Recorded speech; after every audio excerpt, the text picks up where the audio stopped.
Good morning to everybody. Men Burhan va Mahkamtosh Xoliqovna, Denov tadbirkorlik va pedagogika instituti xorijiy til va adabiyoti yo'nalishi quyi kurslar kafedrasi o'qituvchisi bo'laman. Bugungi mavzumiz Future Simple Tense. Bu oddiy kelasi zamon ekan. Bu zamon ish harakatining kelajakda bajarilishini bildiradi. Future Simple Tense. These tense keywords bu zamonning kalit so'zlari tomorrow, ertaga, in the future, kelajakda, next year, kelasi yili, next month, next year, kelasi oy yoki kelasi yil, next week, kelasi hafta. Demak, bu zamonning nomi Future Simple Tense ekan. O'z nomi bilan ish harakatimiz kelajakda sodir bo'lishini bildirar ekan. Yordamchi fe'llari auxiliary verbs will yordamchi fe'li will. I will work. Men ishlamoqchiman. You will work. Sen yoki siz ishlamoqchisiz. Ya'ni kelajakda bajariladigan ish harakatini bildirar ekan. Third form he, she, it.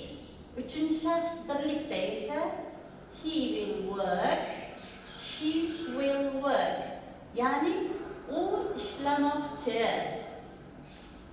Plural form ko'plik shaklida esa we will.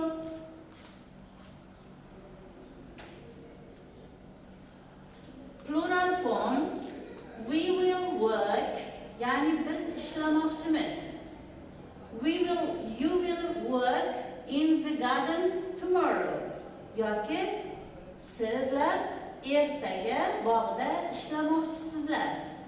They will work in the garden tomorrow. Ular ertaga bog'da ishlamoqchi.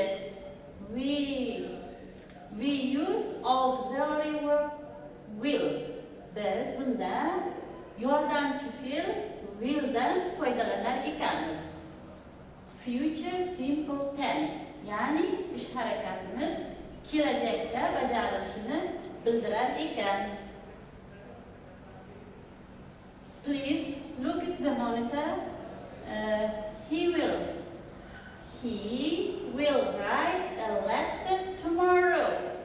We use keywords tomorrow, next week, next month, next year. U ertaga xat yozmoqchi. Ya'ni ish harakatimiz kelajakda bajarilishini ifodalayapti. This is an affirmative form. Bu darak shakli ekan. And negative form he will not. We use will not write.